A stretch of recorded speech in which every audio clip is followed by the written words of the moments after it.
ہر سال بقرعید کے موقع آتے ہیں اور حج کا موقع آتے ہیں، بہت لوگوں کو ایک بخار چڑھتا ہے صدقہ کرنے کا اور یہ کرنے کا۔ تو بھائی صدقہ کرنے کے لیے تو اللہ تعالیٰ نے زکوٰۃ کا نظام چالو کر رکھا ہی ہے، آپ زکوٰۃ نکالیے پراپر طریقے سے، اس میں کیا دقت ہے؟ سب سے بڑی بات ہے کہ ہمیں یہ دیکھنا ہے کہ حکم کس نے دیا ہے، کس کا حکم ہے۔ آپ ایک مسلمان ہیں، آپ لا الہ الا اللہ محمد رسول اللہ اس کلمے کو ماننے والے ہیں کہ اللہ کے سوا کوئی عبادت کے لائق نہیں اور محمد صلی اللہ علیہ وسلم اللہ کے رسول ہیں۔ جب آپ نے یہ کلمہ پڑھ لیا، بس کیا کہنا؟ مسلمان ہونے کا مطلب کیا ہوتا ہے؟ اپنا سارا اچھا، سارا خواہش اللہ کے راستے میں قربان کر دینا، اللہ کے لیے قربان کر دینا۔ تو بس جب اللہ تعالیٰ نے بولا کہ کھاؤ تو کھاتے رہو، جب بولا رک جاؤ تو رک جاؤ۔ جیسے رمضان میں ہوتا ہے، حلال چیزیں بھی دن میں حرام ہو جاتی ہے۔ کہنے کا مطلب ہے کہ ہمیں شریعت کا حکم سمجھنا چاہیے، کب کیا ایک حکم ملا، اور اس میں اپنی عقلی گھوڑے نہیں دوڑانے چاہیے کبھی بھی۔ آپ سمجھ رہے ہیں کہ آپ کتنی بڑی بات کر رہے ہیں؟ آپ اللہ اور رسول کے فیصلے میں مداخلت کر رہے ہیں۔ جب اللہ اور اس کا رسول کسی معاملے میں فیصلہ کر دے تو کسی کے لیے کوئی اختیار باقی نہیں رہتا۔ قربانی بقدر نصاب اسوت والوں پر واجب قرار دیا گیا۔ اب کوئی بہت بڑا اماؤنٹ اس میں لگتا نہیں ہے، وہ ایسا نہیں ہے کہ بہت جیب پر یہ پڑ رہا، بوجھ پڑ رہا ہے۔ اگر شادی ہو تو شادی میں کتنا لاکھوں لاکھ خرچ ہوتے ہیں آج کل، چونکہ آج کوئی بھی شادی ایسے تو سمپل ہوتی نہیں ہے، اچھے خاصی خرچ ہوتے ہیں اس میں۔ اسی طرح برتھ ڈے ہے، اینیورسری ہے، اور فلاں ٹھکانے کیا کیا طرح طرح کے پروگرام کے نام پر لاکھوں روپے خرچ ہوتے ہیں۔ ارے بھائی، دنیاوی چیزوں میں دنیا پر دکھانے میں، شو بازی میں، لگزریس لائف اسٹائل گزارنے میں، برتھ ڈے سیریمنی، شادی سیریمنی، اینیورسری میں اور بھی دیگر دنیاوی چیزوں میں بے تحاشا بنا روک ٹوک قرضہ لے لے کر کیسے بھی اپنا سارا مال لگا دیتے، لیکن ذرا بھی پرواہ نہیں کرتے، بس اپنا شوق پورا ہونا چاہیے۔ لیکن بعد جب 2.5% اللہ کے راستے میں اپنے مال کا 40واں حصہ خرچ کرنے میں، اور جب قربانی اور حج کرنے کی آتی ہے تو ادھر ادھر منہ تاکنے لگتے ہیں اور بولتا ہے کہ ارے صدقہ کر دیتے تو زیادہ اچھا لگتا ہے، وہ غریب کی لڑکی کا شادی کروا دے تو زیادہ اچھا لگتا ہے۔ دیکھیں کہ حکم کس کا ہے۔ بات ایسی ہے کہ جب تک دل پر بوجھ نہ پڑے اور نفس پر زور نہ پڑے، تب تک ثواب کا مزہ اور مرتبہ بلند نہیں ہوتا۔ جب تک نفس پر زور نہیں پڑے گا تو آپ کو ثواب کیسے ملے گا؟ نفس پر تو زور پڑنا ہی پڑنا ہے۔ نفس کے گردن پر آپ پاؤں رکھیں گے تو اگلا قدم جنت میں ہی ہوگا۔ سارا کھیل تو اسی کا ہے۔ اپنے نفس کو کچل دے، نفس کی غلامی سے بچے، صرف اپنے مزے کے لیے زندگی نہ گزارے۔ جب آپ نے کلمہ پڑھ لیا ہے تو اللہ اور رسول کے حکموں کے مطابق زندگی گزارے۔ جب اس نے جس وقت جیسا حکم دیا اس کو اسی انداز میں اس کو ادا کرنا، اس میں دماغ نہیں لگانا۔ بظاہر نماز تو 5-10 منٹ ہی لگتا ہے اگر فرض نماز کی صرف بات کیا جائے، لیکن طبیعت پر زور پڑتی ہے۔ ارے وضو بنانا ہے، نماز پڑھنے جانا ہے، ریگولر 5 وقت، لیکن نہیں تو ثواب تو اسی حساب سے ملے گا نا۔ ثواب تو نفس کو کچلنے کا ہی ہے۔ لیکن جس کو اللہ تعالیٰ نے ہدایت دے دیا، سیدھے راستے کی رہنمائی کر دی، اس کے لیے تو بڑا آسان ہے کوئی بھی نیکی کام کرنا۔ جنہیں اللہ تعالیٰ نے اصل ایمان کا مزہ چکھا دیا اور ہدایت دے دی، وہ تو یہ سب موقعوں کی تلاش میں رہتے ہیں۔ نماز، روزے، حج، زکوٰۃ، صدقے، فطرات، قربانی، حج، ان سب موقعوں کے انتظار میں رہتے ہیں اور بڑھ چڑھ کر اس میں حصہ لیتے ہیں۔ اس لیے آپ بھی بنا دماغ لگائے ہوئے اللہ اس کے رسول کے باتوں پر عمل پیرا ہوں، اور زیادہ سوشل میڈیا کے افیکٹ میں نہ آئے، زیادہ پروپیگنڈا کے افیکٹ میں نہیں ہے۔ لیکن جب یہ زکوٰۃ کا ٹائم آتا ہے، جب یہ حج کا ٹائم آتا ہے، قربانی کا ٹائم آتا ہے، تو طرح طرح کے درس دیے جاتے ہیں۔ سب سے بڑی بات آپ کو سمجھنا پڑے گا کہ حکم کس کا ہے۔ آپ اس کے خلاف ایک لفظ بھی نہیں بول سکتے، آپ کا ایمان نکل جائے گا سینے سے، آپ کا نکاح ٹوٹ جائے گا۔ آپ کو کلمہ دوبارہ پڑھنا پڑے گا، نکاح آپ کو دوبارہ پڑھنی پڑے گی۔ آپ سمجھ رہے ہیں کتنی بڑی بات ہے؟ جو کھلے عام بولتے کہ ارے صدقہ کر دیتے ہیں، غریب کی مدد کر دیتے ہیں، قربانی کرنے کی کیا ضرورت ہے؟ قربانی کے ایام میں قربانی سے بڑھ کر کوئی بھی عمل اللہ کو پسند نہیں۔ آپ سمجھ لے، اسی اندازہ لگا لے۔ اور ہمارے نبی صلی اللہ علیہ وسلم نے فرمایا کہ جو کوئی اس وقت جس کے پاس ہے بقدر نصاب مال ہے، اس کے ہوتے ہوئے قربانی نہیں کرتا ہے تو ہماری عیدگاہ میں نہ آئے۔ تو یہ اتنی بڑی بڑی وعیدیں ہیں۔ سب سے بڑی بات ہے کہ مسلمان کا مطلب ہی یہی ہوتا ہے کہ اپنا ساری اچھاؤں کو اللہ کے لیے نچھاور کر دینا، سارے خواہشوں کو تیاگ دینا۔ ہندی میں بولتے ہیں ایشور کے پرتی پورن سمرپن، فلی ڈیڈیکیشن، کہ ہاں کب کیا حکم ملا ہے۔ جب ہمارے نبی صلی اللہ علیہ وسلم نے بول دیا کہ 3 بار قل اللہ کو پڑھو گے تو 1 قرآن شریف کا ثواب ملے گا، تو ملے گا، زیادہ دماغ لگانے کی ضرورت نہیں ہے. اسراق کی نماز پڑھو تو حج کا ثواب لے لو، وہ بھی قبولیت والے حج کا ثواب لے لو، تو یہ ملے گا. آپ پڑھیے، زیادہ دماغ نہ لگے کیسے ملے گا، ارے 2 رکعتیں ہی نماز پڑھیں گے اور کیسے مل جائے گا. اسی طرح طرح کے فضائل ہیں، بہت ساری چیزیں جو آدمی کے عقل میں نہیں آتی ہے. تو اب آپ کے عقل میں ہی آ جاتی ہے تو اللہ رسولوں اور کتابوں کو کیوں بھیجتا؟ بہت ساری چیزیں جو عقل سے ہو جاتی ہے، جیسے کہ آپ کمائیں گے، دھوائیں گے، محنت کریں گے، چھوٹا موٹا چیز ہے، اس میں بہت زیادہ عقل کی ضرورت نہیں پڑتی ہے. لیکن بہت ساری چیز جو ہے ما فوق العقل، جس کو عقل سے اوپر کی چیز ہے، اس کو وحی بولتے ہیں. وحی کے لیے اللہ تعالیٰ رسولوں کو منتخب کرتا ہے. انسانوں میں سے ہی اللہ تعالیٰ رسولوں کو منتخب کرتا ہے، پھر اس کے ذریعے انسانیت کو پیغام ملتا ہے کہ یہ کرنا ہے، یہ نہیں کرنا، یہ کرنا، یہ نہیں کرنا. نہیں تو انسان اپنے عقل سے نہیں فیصلہ کر سکتا، کیونکہ انسان پر کوئی بھی سچویشن، ماحول حاوی رہتا ہے. اکثر انسان پر ماحول، سچویشن ہمیشہ حاوی رہتا ہے. وہ اپنے ماحول، سچویشن، وقت، عمر، لحاظ، سارا چیز کے دائرے میں رہ کے کوئی چیز کو فیصلہ دیتا ہے. لیکن اللہ تعالیٰ جو سورج کو بنانے والا، اب سورج میں آپ کا کوئی دخل ہے؟ کوئی دخل نہیں انسانوں کا. ہوا کا بنانے والا، ہوا میں آپ کا کوئی دخل ہے؟ کوئی دخل نہیں ہے.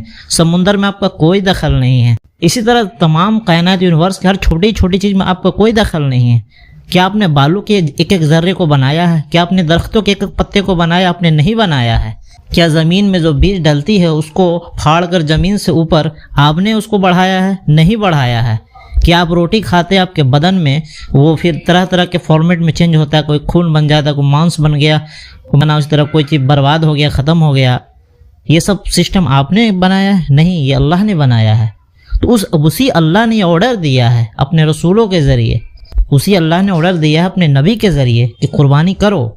نبی کوئی بھی بات اپنی طرف سے نہیں کہتا، ساری اللہ تعالیٰ کی طرف سے ہوتی ہے، کیونکہ اللہ تعالیٰ کا ایک طرح سے وہ یہ میسنجر ہے کہ اللہ تعالیٰ کی باتوں کو امت تک پہنچانا. اس کے ذمے کوئی چھپانے والی چیز نہیں کہ کوئی چیز چھپا لے. نبی کے لیے شوبھا نہیں ہے. جب اللہ کے نبی نے کہہ دیا کہ بقدر نصاب اسوت والوں پر قربانی واجب ہے تو واجب ہے، اس میں دماغ لانے کی ضرورت نہیں ہے.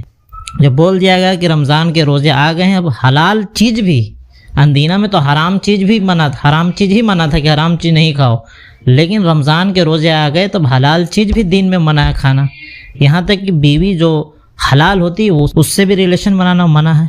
تو آپ اس چھوٹی چھوٹی چیزوں کو دیکھیں کہ اللہ کب کیا کہہ رہا ہے. آپ سفر میں ہیں، آپ کا سفر کا جو بھی مشائل ہے کہ اتنے کلومیٹر سے آپ آگے چلے جا رہے ہیں تو آپ سفر میں ہیں. سفر کا جیسے ہے کہ سفر میں ہے کہ نماز قصر کر لینا، تو یہ حکم آ گیا، آپ کو قصر کرنا پڑے گا. آپ ایسا نہیں کہ آپ سفر میں بھی ہیں اور پوری نماز پڑھ رہے ہیں، پورا مطلب فرض پورا پڑھ رہے ہیں، 4 رکعت ہی پڑھ رہے ہیں، پورا 2 رکعت نہیں پڑھ رہے ہیں. تو آپ کو یہ سب چیز دھیان دینا پڑے گا کہ کب کیا حکم ہے، بہت ضروری ہے. اللہ تعالیٰ نے مسلمان مردوں کو اجازت دی کہ اہل کتاب سے شادی کی، عورتوں کو اجازت نہیں دی ہے. تو یہ بھی سمجھنا پڑے گا، کیونکہ دیکھیں بہت ساری چیز ہوتی ہے کہ وہی کیا ہے، ما فوق العقل، یعنی عقل سے اوپر کی چیز ہے. یہ چیز اللہ رسولوں کے ذریعے، کتابوں کے ذریعے انسانوں تک پہنچاتا ہے، اپنے بندوں تک پہنچاتا ہے. اس میں دماغ لگانے کی ضرورت نہیں ہے، کیونکہ سمپل سی بات ہے کہ اگر انسانوں کی عقلیں اتنی زبردست ہوتی، کیونکہ عقل تو اللہ تعالیٰ نے ہی بنایا ہے، اتنی زبردست ہوتی تو اللہ تعالیٰ نبیوں کو، رسولوں کو، کتابوں کو نہیں بھیجتا. انسان اپنے عقل کے مطابق سارا چیز کر لیتا، سب کچھ کر لیتا.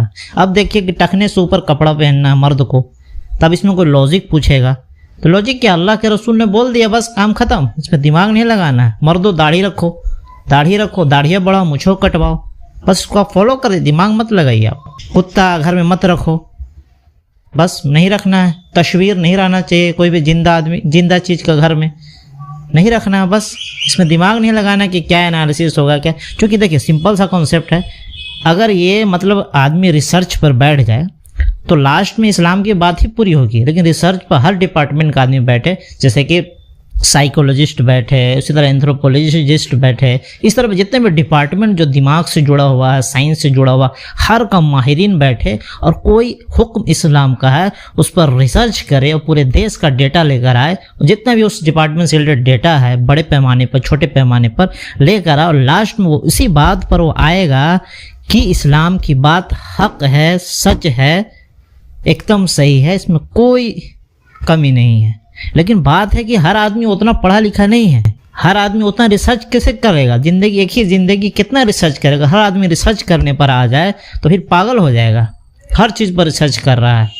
اب ٹخنے سے اوپر کپڑا پہننے کے اوپر ہے تو اس پر ریسرچ کر رہا ہے، بیٹھ کے پانی پینے کے اوپر اس پر ریسرچ کر رہا ہے، تو آدمی پاگل ہو جائے. اس لیے سب سے اچھا ٹیکنیک یہی ہے کہ آپ نے جب کلمہ پڑھ لیا لا الہ الا اللہ محمد رسول اللہ، تو بس اللہ اور اس کے رسول کی مانے اور فری ہو جائے. کیونکہ اسی اللہ نے سورج کو بنایا ہے، چاند کو بنایا ہے، آسمان کو بنایا ہے، زمین کو بنایا ہے، ایوری تھنگ یونیورس، سب چیز کو بنایا ہے، ہر ایک پتا پتا کو بنایا ہے. کتنے انسان ہیں؟ 8 ارب انسان، اس سے بھی زیادہ ہو گئے. سب کو اللہ تعالیٰ نے بنایا ہے. ابھی جو آنے والے ہیں بچے، ان کے بارے میں آپ کو کچھ پتہ ہے؟ کہاں ہیں، کیسے ہیں؟ جو بہت سارے مرد عورت جو مطلب ان کے شادیاں نہیں ہوئی ہیں، ان کے بچے کہاں ہیں؟ آپ کو پتہ ہے؟ کچھ پتہ نہیں ہے. روح کے بارے میں آپ کو کیا پتہ ہے؟ کچھ پتہ نہیں ہے. تو کہنے کا مطلب یہ سب نظام ہے اللہ تعالیٰ کا. کہاں سے کون لڑکا ہے، کہاں سے کون لڑکی ہے، کب بات چیت ہوگا، کب شادی ہوگی، کب بچے ہوں گے، یہ کیا نظام ہے. الحمدللہ بقرعید کا ٹائم دیکھے، ہر سال کروڑوں، ہر سال لاکھوں کروڑوں بکرے بکری جانور قربانی ہوتے ہیں، ذبح ہوتے ہیں، لیکن اگلے سال پھر آ جاتے ہیں اور یہ سلسلہ چلا آ رہا ہے. اور یہ ابراہیم علیہ السلام کے زمانے سے چلا آ رہا ہے. اور یہ قربانی کوئی نیا نہیں ہے. آدم علیہ السلام کے بیٹوں کو بھی اللہ تعالیٰ نے قربانی کا حکم دیا تھا. حابیل اور قابیل، قربانی سے ایک کی قربانی قبول نہیں ہوئی، تبھی تو انہوں نے لڑائی کیا اور ایک بھائی نے دوسرے بھائی کو مار ڈالا. تو یہ کوئی نیا نہیں ہے قربانی کا. سب سے بڑی بات سمپل سا ہے، سمپل کانسیپٹ ہے کہ جب اللہ اس کا رسول کسی بات میں فیصلہ کر دے تو مسلمانوں کو، مومنوں کو کوئی اختیار نہیں رہتا کہ اب کوئی اور بات کہے کہ نہیں یہ بات ٹھیک نہیں لگ رہا ہے، نہیں یہ نہیں ٹھیک، کچھ نہیں. اب کوئی زمانہ وغیرہ نہیں ہوتا کہ اس زمانے کی بات تھی، یہ اس زمانے کی بات تھی. نہیں، اسلام فائنل نبی، آخری رسول آ گئے، آخری کتاب آ گئی، سب چیز ایک دم ہوتا ہے نا کہ 100% شدھ پانی کی طرح. اسلام سارے جتنے بھی گندگی جو آدم علیہ السلام سے جو پیچھے جتنے بھی ہمارے نبی سے پہلے جو نبی آئے، جو ان کی جو تعلیمات تھی، اس میں جو بھی خرابی، جو بھی ملاوٹ ہو گئی تھی، ساری ملاوٹوں کو پاک کرتے ہوئے ایک دم صاف 100% صاف پانی کے طور پہ اسلام دھرم اللہ تعالیٰ نے پیش کر دیا. اب اس کو فالو کریے، قرآن کو فالو کریے، ہمارے نبی کو فالو کریے. بس یہ قیامت تک کے لیے، یہ پوری انسانیت کے لیے ہدایت کا ذریعہ ہے. اس لیے کوئی دماغ نہیں لگائیں. جب اللہ نے کہا رکو تو رک جاؤ، جب بولا چلو تو چلو، جب بولا دوڑو تو دوڑو، جب بولا سو جاؤ تو سو جاؤ. جو اللہ تعالیٰ نے حکم دیا ہے تو کرو. جب اللہ نے عورتوں کہا پردہ کرو تو پردہ کرو، دماغ مت لگاؤ. اس کا وبال پورا دنیا دیکھ رہی ہے. جب اللہ تعالیٰ نے کہا کہ ہم تمہیں بھی کھلاتے ہیں، تمہاری اولاد کو بھی کھلائیں گے، تو یہ اللہ تعالیٰ کا نظام چلا آ رہا ہے. مالتھس نے کیا کہا تھا کہ جن سنکھیا بڑھتی جائے گی.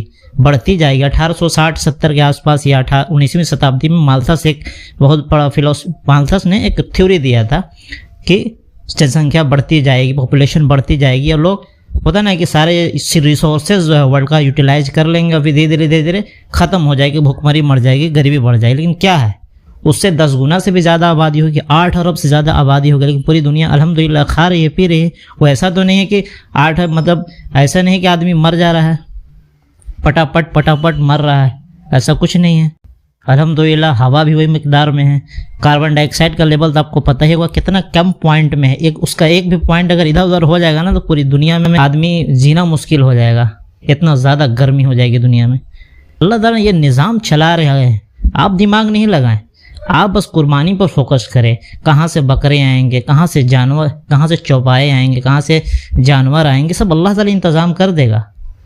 جامع مسجد آپ کبھی چلے جائیں، ہر سال بقرعید سے پہلے جدھر نظر کو دوڑائیں گے ادھر بکرے ہی بکرے. اس طرح کتنے محلے ہیں، کتنے علاقے ہیں، آپ دیکھیں گے ایک دم آپ دنگ رہ جائیں گے کہ ہر سال لاکھوں کروڑوں جانور قربانی ہوتی ہے. پھر آتے کہاں سے؟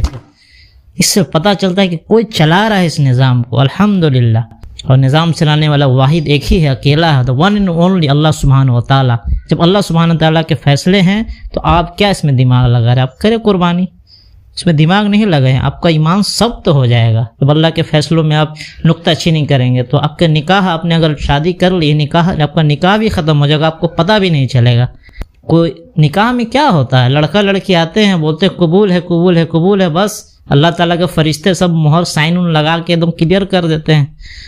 اب آپ بھی دنیا میں یہاں شائن کرتے ہیں محفل کے بیچ میں، گواہ بھی ہوتے ہیں، اسی طرح اللہ تعالیٰ کے اوپر کا سسٹم ہے، یہی تو ہوتا ہے بس۔ اسی طرح آپ جب اتنا بڑی بات کہہ دیں گے جب آپ مسلمان ہونے کے بعد کہ ارے صدقہ کر دو، غریبوں کی مدد کو، جب تو آپ سمجھ لیجئے آپ نے وہ جو کیا تھا ایگریمنٹ اللہ تعالیٰ سے کہ اللہ کی مانیں گے اور رسول کی مانیں، اپنے اس ایگریمنٹ کو توڑ دیا، تو آپ سمجھ لیں آپ کا ایمان بچا کہاں، آپ کا سارا چیز ختم ہو گیا، آپ کا نکاح بھی ختم ہو گیا، آپ کا ایمان بھی ختم ہو گیا۔ اس طرح آپ کو دوبارہ کلمہ پڑھنا پڑے گا، دوبارہ نکاح کرنی پڑے گی۔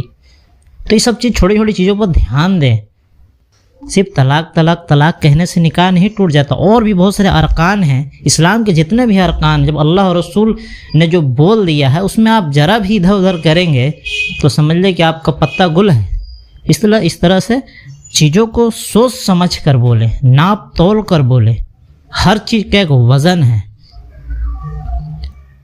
اور اللہ تعالی ہمیں بچائے اس طرح کے بچگانہ باتوں سے، اور دکھاوے سے بھی اللہ تعالیٰ بچائے، اور اللہ تعالیٰ ہمیں کلمے کی اچھی سمجھ عطا فرمائے کہ جب اللہ اور رسول نے کوئی بات کہہ دیا ہے تو اس میں کسی کو کوئی اختیار نہیں، بس اس کو جیسا کہا گیا ویسا مانے، تبھی آپ کامیاب ہو پائیے گا۔ اللہ تعالیٰ ہمیں ہمارے سینوں میں اسلام کو داخل کر دے، ہمارے سینوں میں ایمان کو داخل کر دے، ہمارا سینہ اسلام کے لیے کھول دے، اور ہمیں گمراہی کے راستوں میں اب پروپیگنڈا کا شکار ہونے سے بچا۔ آمین۔